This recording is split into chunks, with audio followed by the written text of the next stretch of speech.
Travis Wayne Goodsell. It's the Christian Sabbath.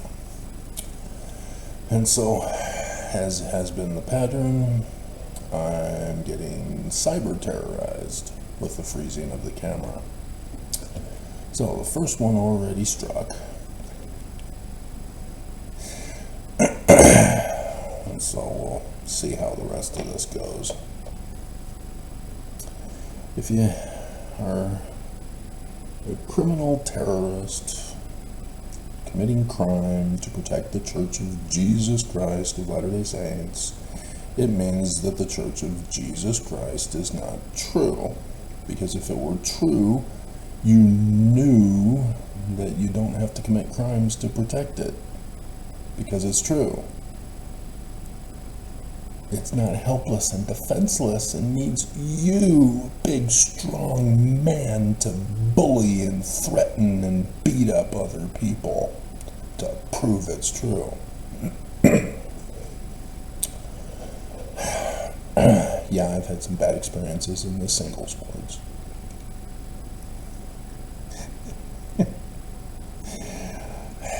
And so no Mormon should be staying in the Church of Jesus Christ of Latter-day Saints, let alone any religion, in which you are required to cause fear and threats to other people, violence, let alone if you are threatened and have fear and guilt and shame to stay in the church.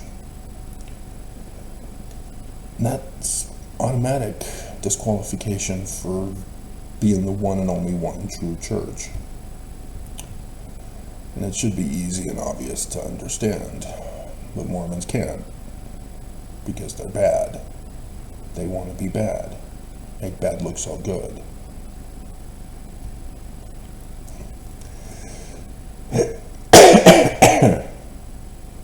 So,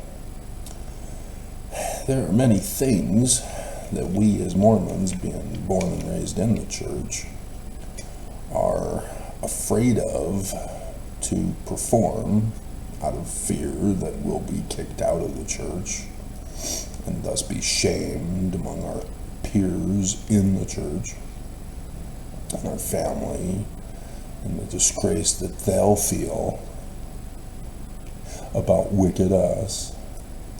My life is ruined. My son has become evil. What am I gonna do? Bleep you. And we're extorted on top of it all.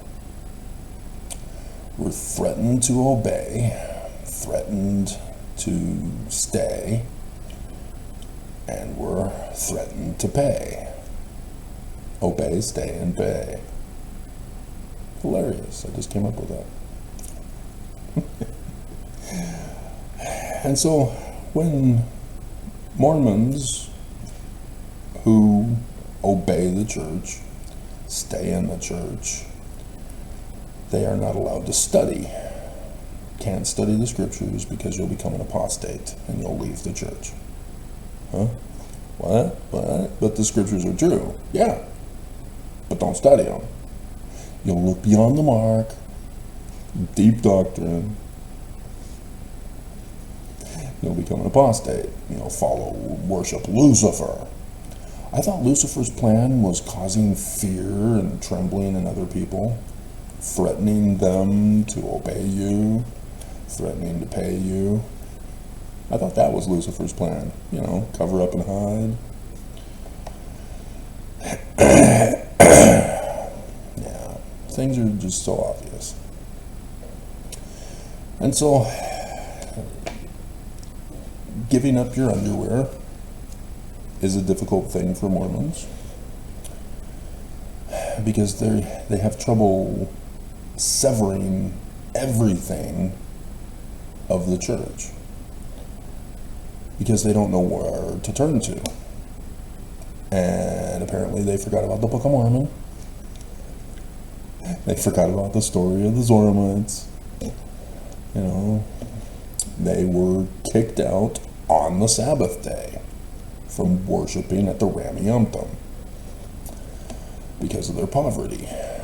And so they meet Alma and Amulek, rather than others who were psychologists who say, hey, you can become our cash cow instead. Yeah. They get indoctrinated into some other falsehood, some other cult. No, Alma and Amulek teach them how to learn how to learn. They teach them that faith is not the end in and of itself, that this whole spiritualism crap of the Zoramites is wrong. And that's why they went into a faith crisis, is because they believed faith without works. They didn't understand that faith by itself is dead, like the zombie apocalypse. And so he has to teach them about science. Yeah, a word is likened unto a seed. The seed is worthless in and of itself, just like the word. It means nothing in and of itself. If you do nothing with the word, what good is the word? You have to produce the fruit of the seed in order so that you can eat it and you can live. Thus, likewise with the word. You have to produce the results of the word. And so, when a Mormon can understand this, this is what Mormons need, is to be educated properly, to learn how to learn, and thus avoid a faith crisis. Because when you leave the church, oh no, my underwear, I may get struck by lightning if I take them off. Fair. Oh no, I feel naked not going to church. I even had a dream where I was naked in church. And there are unicorns.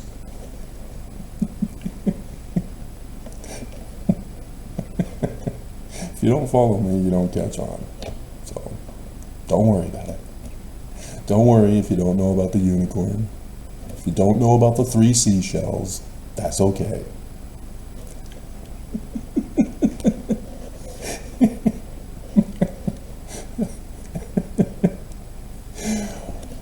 And Demolition Man. Arnold Schwarzenegger, or not Arnold, I was saying Arnold Schwarzenegger, Sylvester Stallone, Wesley Snipes, and Sandra Bullock.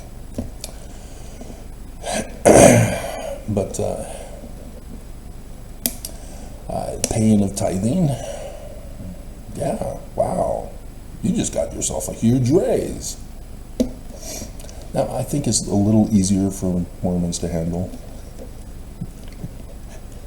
They don't fear the wrath of God for stopping that.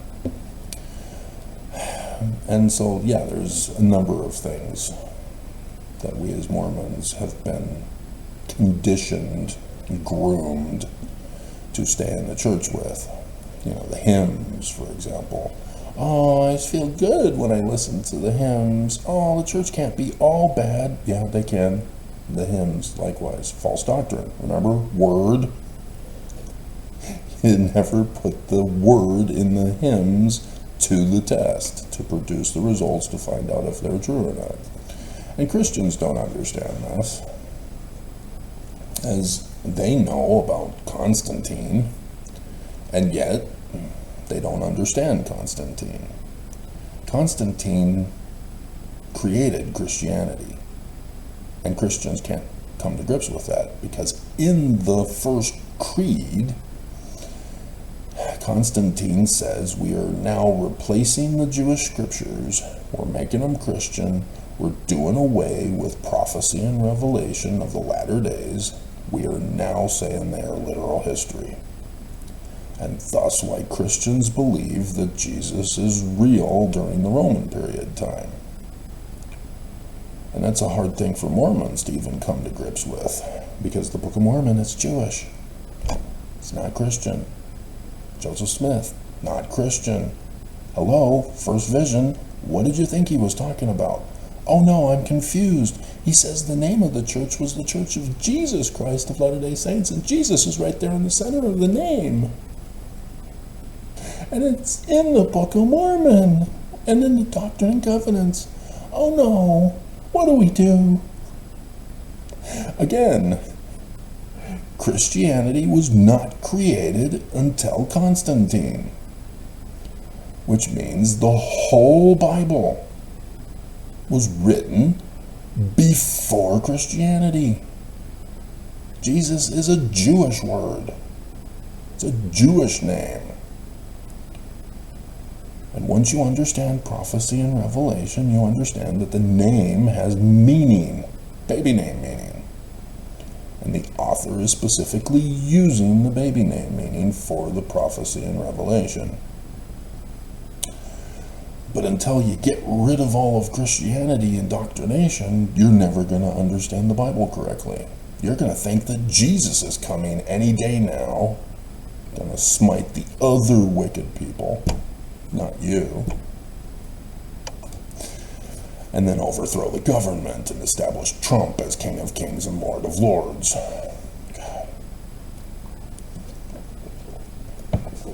Because Jesus isn't real.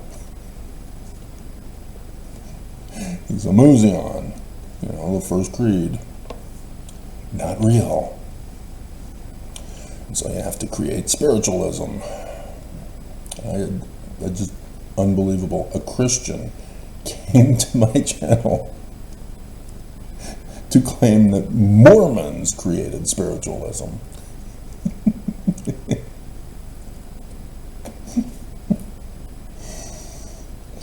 Oh my God. Beam and mode. Beam and mode. Hello. Hello. It's in your Bible. You claim it's Christian.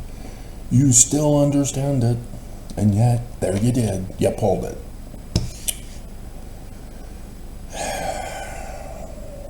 And so, the Sabbath day is another one of those. And even the Jews have been conned into this one. As you need to know the truth about history. When did something get started? When did something get created, invented? And the Sabbath day is one of those. It did not exist prior to its creation. When was it created? By the Babylonians. Babylonians are 600 BCE. Remember that first year that's talked about in the Book of Mormon? The Babylons first show up in Judah and put their puppet king on the throne of Jerusalem. And so the Sabbath day was not practiced by those pre-Babylonian captivity Jewish Egyptians. Verse 4, or 2. 2 and 4. Hello, right there in the Book of Mormon. And so you should not see the Sabbath day if it's literal history. Because that would be an oops, you just got exposed as a fraud, Book of Mormon. But not a single ex-fo nevermo will acknowledge it because it means Christianity is false. And so Abinadi, is being locked up in the dungeon, being interrogated by the priests of wicked King Noah. And they're beam and moding him. And so he says, wait a minute, you're the religious leaders of the people and you have no clue about the 10 Commandments? Keep the Sabbath day holy? Oops. They're not supposed to know about it. Lehi left. And if you're going to call it literal history, they know nothing of a Sabbath day, of worshiping God only once a week, like the Zoramites and their spiritualism of the Great Spirit, which the Lamanites also had.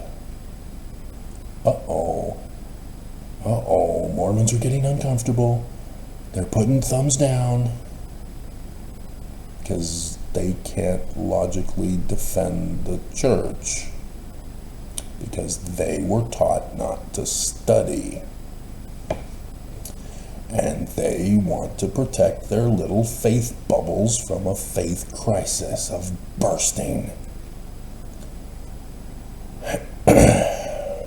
Because China made their faith bubbles and it's full of toxins and pollutants and battery acid. What's up with that? Lead poisoning. China. Why do people keep buying their products if all China's going to do is try to poison the people they sell the products to? Kind of means that they are at war with the rest of the world. Why is the world not warring on China? Doesn't make any sense. Oh, right, Christianity. They think turn the other cheek means let people abuse you.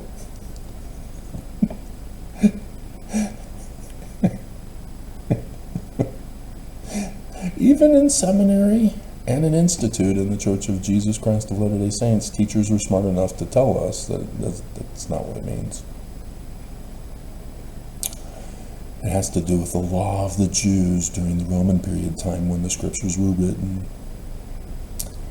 Because you can't hit a person on their right cheek if you're facing them. You have to backhand them. And so they're taunting you to fight them for you to draw the first punch. Because if you do, you go to dungeon. Dungeons and Dragons. And so, yeah, that's why you turn the left cheek so that they can hit you first.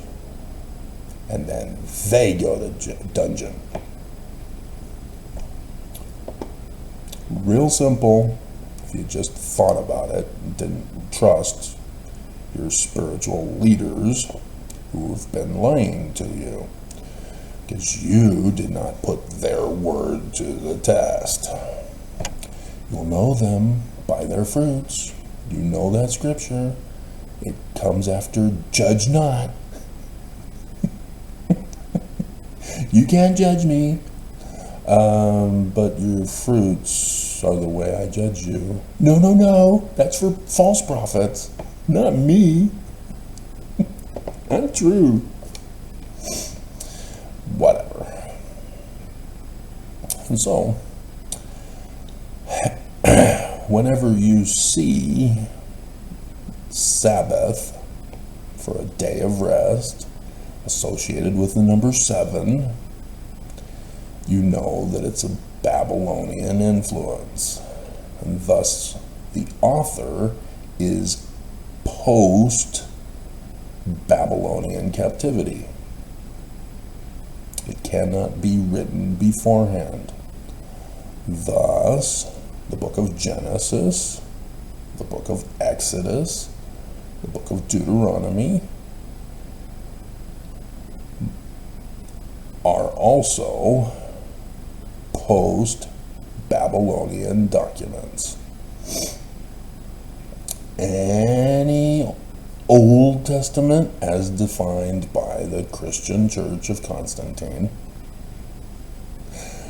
that were put in chronological order because of literal history from the First Creed, that claims the Babylonian Sabbath, but places it at a time period prior to Babylonian's existence, is false. It's not literal history. It cannot be a document written before Babylon. And if you're trying to change history or revise history, you're the bad person. You're the enemy of mankind because you're trying to deny the truth and cover it up and hide it. You know, Lucifer's morality. And so, to have the Church of Jesus Christ of Latter-day Saints forcing Mormons to worship on a Sabbath day, which is wrong, we shouldn't be calling it the Sabbath, because it's the Sunday, the first day of the week of the Babylonian calendar.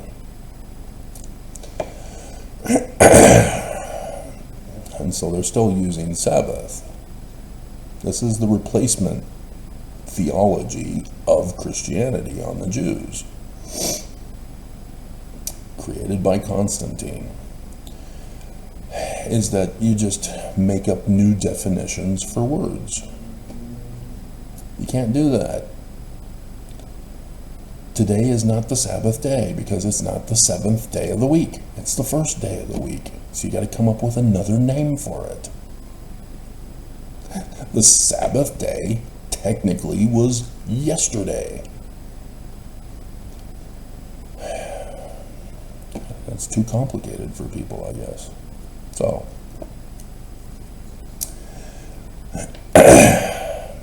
and so, yeah, Semitic Hebrew, Babylonian Hebrew, which can't really be called Hebrew, because Paleo-Hebrew is not Mesopotamian. It's Phoenician, which came from the sea people of the Greeks in the Mediterranean. And that was based upon the Egyptian hieroglyphs as a visionary language. And so knowing these origins helps you understand the actual meanings of the words and how Sabbath and seven are associated with each other.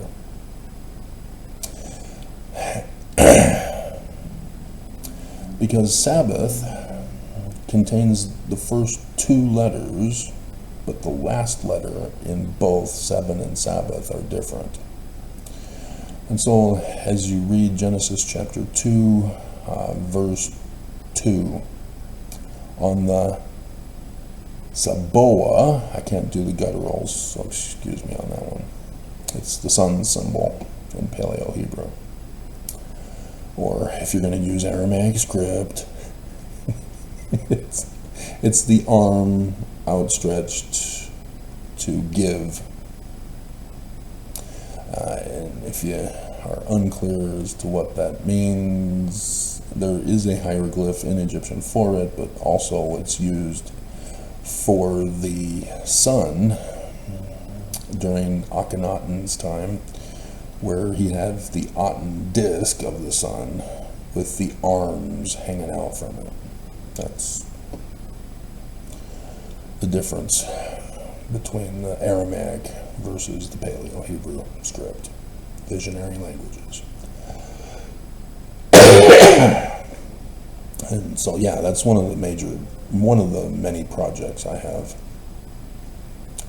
is do what I did to Paleo-Hebrew, which you can get on Academia, and do it with Aramaic and Proto-Sinaitic and cuneiform and Egyptian and Chinese, because they've all needed to be deciphered. Nobody deciphered them correctly. So it's a wide open field. I've already done the work. I just need to get it out on paper and published and put it on Academia. And then we're about to die this election. So if you decide you want to go to Zion, let me know.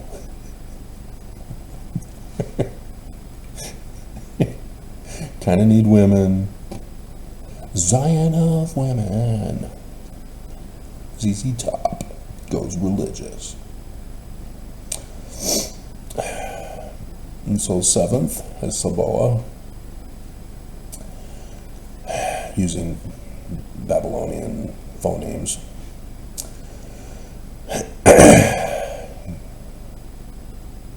God ended his work, which he had made, and he Sabbath, Black Sabbath, on the Sabaoth day from all his work which he had made. Babylonian influence. This is a post-Babylonian document. And so despite Daniel trying to tell Jews in his book of Daniel, Judge of God, don't become assimilated into the Babylonian culture. Resistance is futile. It's not futile. Don't do it. Don't fall prey to them. I'm righteous. I was not assimilated, along with Meshach, Shadrach, and Abednego, the three Nephites. Oops. Yeah, that was post-Babylonian also. It was when the Jews were already assimilated by the Greeks, becoming Hellenized, and now we're in the Roman period time, and being assimilated by the Romans. And so, to flatter, pacify, and deceive them, the author of the book of Daniel says, don't become assimilated to Babylon, to the Roman Jews. Okay, we won't. Oops, you are. So that was the whole thing. The book of Daniel is a terrorist threat against the Jews being Babylonian. We need to do away with our calendar. We need to do away with our holy days. We need to do away with our scriptures that are post-Babylonian. We need to do away with everything, the language, everything Babylonian. That's the whole book of Daniel for you. Rebel. That's the true Jesus.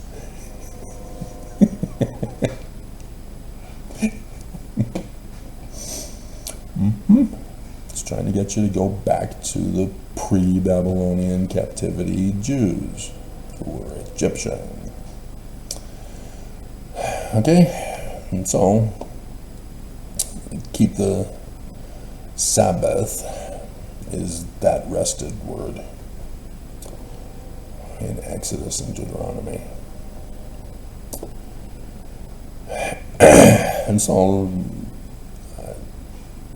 in Paleo-Hebrew, Jesus says he's Lord of the Sabbath. Well, that's because the number 7 contains the universal symbol of the sun. He's Emmanuel. Just like Matthew told us his name was supposed to be Emmanuel by quoting an unnamed prophet about, a virgin shall conceive and bear a son and shall call his name Emmanuel. We have no idea what source that came from, who that prophet was, because he wouldn't say. He does say. That's why he names him Jesus, because Jesus is the reverse spelling of Isaiah. And so thus the Matthew author is trying to be clever in his writing, telling story versions of the prophecies of Isaiah. So none of it is literal history. Your first clue was Herod. Or actually your first clue was Jesus is not the seed descendant of David. Joseph is. What?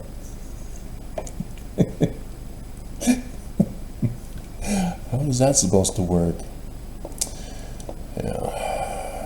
Just real simple stuff that people should have caught on to.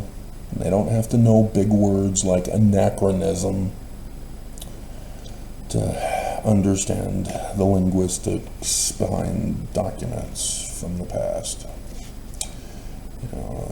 It's too complicated for Mormons, especially because if you were to go to the Joseph Smith papers, you'd have a faith crisis instantly.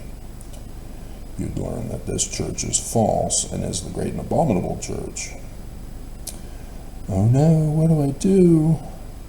Ever since the pre-existence, I was foreordained to come to the great and abominable church. Oh, God hates me. God hates me. Yeah, and so, yeah, I watched last night Commandments about a guy whose wife dies,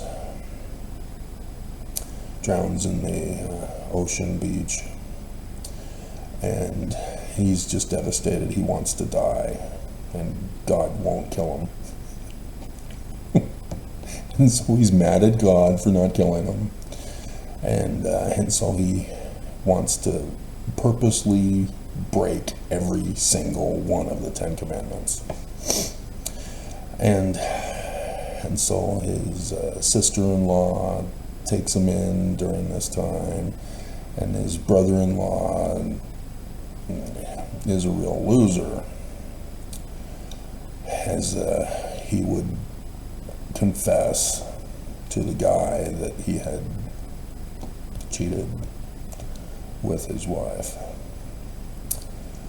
And so that kind of sucks, and it causes my ocular, how did 7 of 9 say it? I can't remember. Ocular something, ocular device is malfunctioning.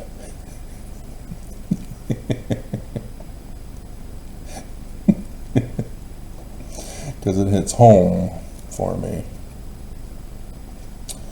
And so, yeah.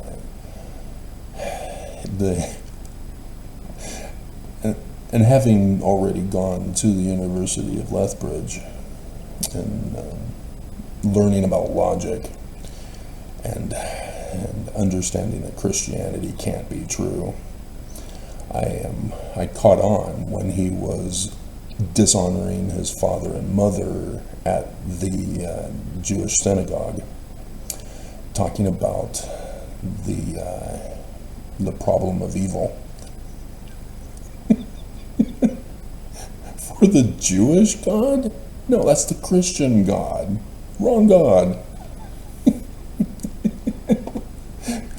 But when you have people who are not intelligent in their own religion, who don't have knowledge, they're purposely being falsely indoctrinated, then yeah, it's a faith crisis. And so yeah, the rabbi and the father were upset with him because they did not know how to reason and discuss the truth about the religion with him. And so that's what happens. Same thing that Mormons do. They get offended, they get upset because Mormons are guilty. Real simple. And so yeah, God. So evil women can be. Anyway, so we'll spend the rest of the time talking about my childhood. So 1978, on the 18th of March, I was baptized. And it was a Saturday, because that's when other baptisms by the missionaries were also being done. It was a family that was being baptized on my baptismal day. And so I still remember being impatient, wanting to get it done and over with so I can go home. And so the first fast and testimony Sabbath, whether it was the week before conference or the week after conference, because April is general conference, my mom is already in the kitchen waiting for me. I'm just an 8-year-old boy now.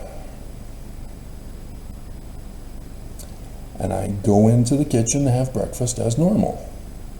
And my mom is there waiting and says, now that you're baptized, fast and testimony Sundays are no eating. For 24 hours. From dinner on Saturday night to dinner on Saturday evening. No eating for you. My siblings then come in and my mom makes breakfast for them because they're younger. They're not baptized. I'm baptized. And so I can't eat food. So yeah. What the hell did I get involved in? It would get worse when I was 19 and go to the Los Angeles temple for the first time. Because that was when I'm told I have to kill myself. Yeah, the church must be true if they have to threaten to murder us. Not Nehor whatsoever.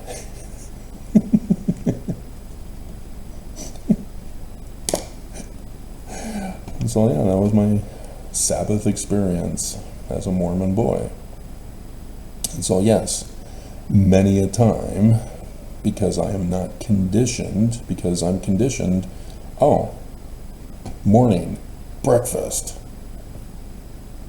And so yeah, over the course of decades, there have been many Sabbath fast and testimony meeting days that I just went, oops.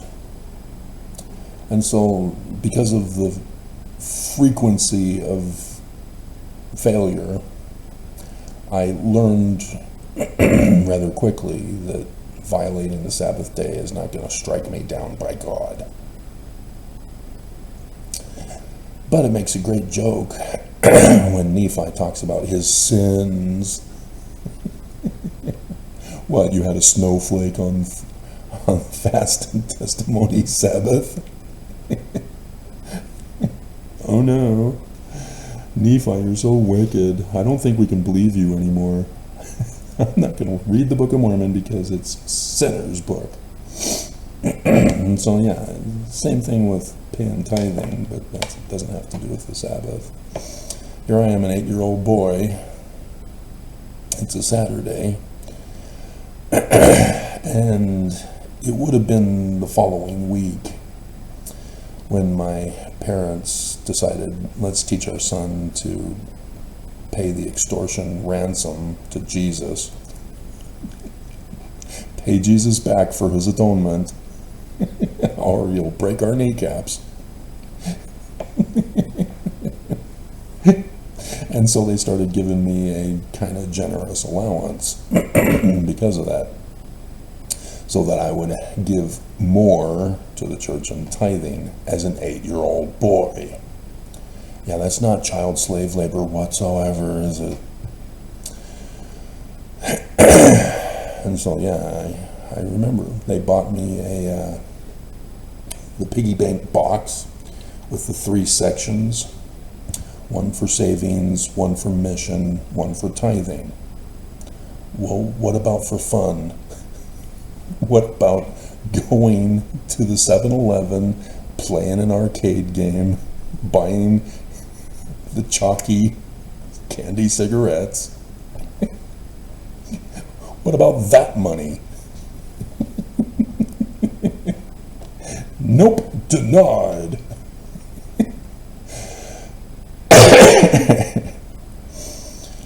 God. And so yeah, and the mission never got any money put in it. That became the spending money. And the savings, yeah, because my mom got us involved in the savings and loan, and then it tanked. And so my parents had to pay extra money to put us into another account. And actually, I think there was no account. My parents took the money that was lost from the savings and loan and put the equal amount into an investment of Brother Whitaker, who was my pre-quorum advisor.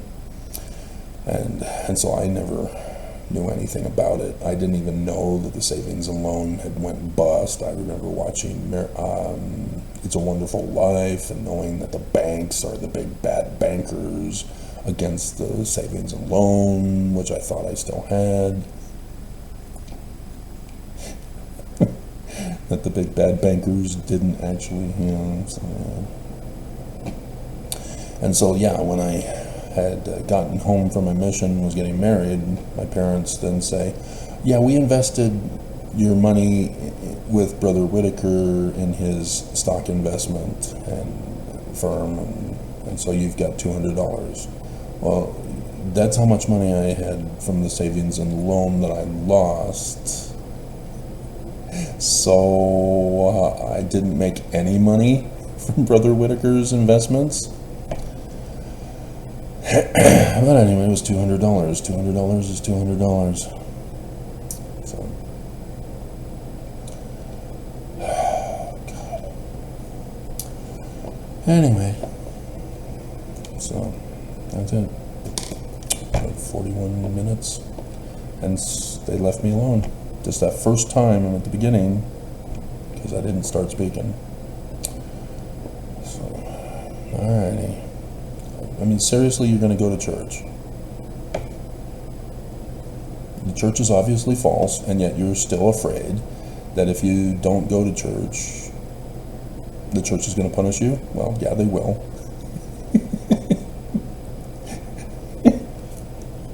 They'll consider you an apostate, and so they'll bully you and threaten you to stay in the church and come back, like the leaders of the church. Those 31 to 35-year-olds being told you're now a part of the younger adults. Just so much abuse on women. Because guys, yeah, great. Ooh, I get to go after younger women. Cool. Hey, baby. You want to be celestialized?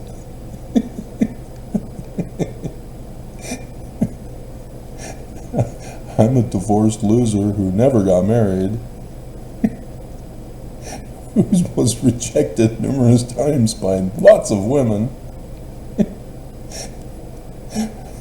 You don't know me because you're young.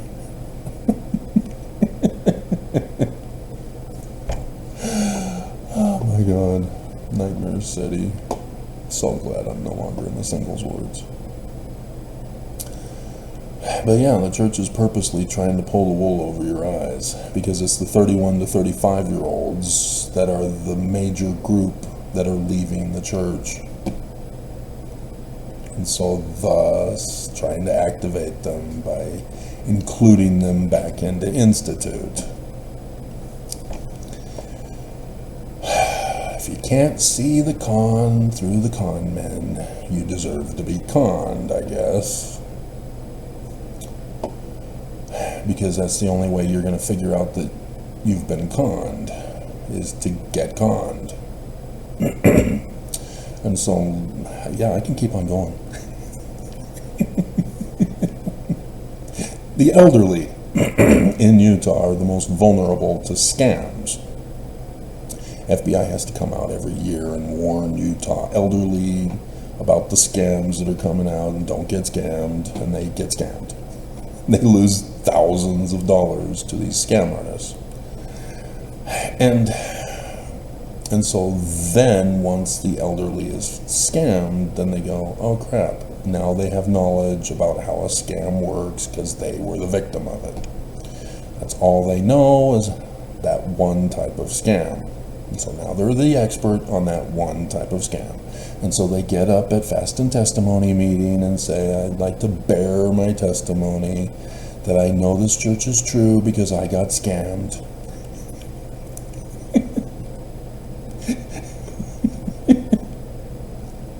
There's just way too much of that.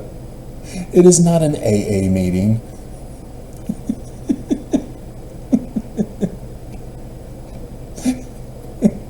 My name is Inigo Montoya, and I'm a porn addict. I know the church is true because porn is evil. You women need to cover up and hide because you're evil. You're a temptation. You need to be punished for what you did to me. I remember hearing about Salem witch trials.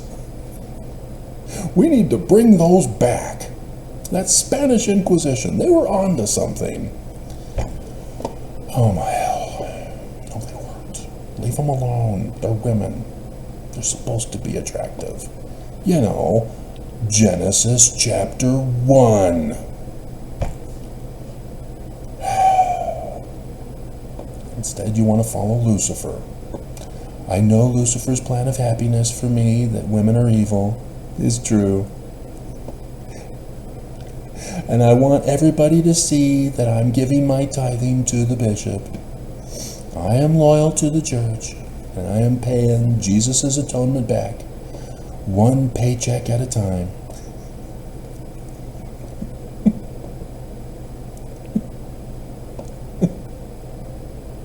We're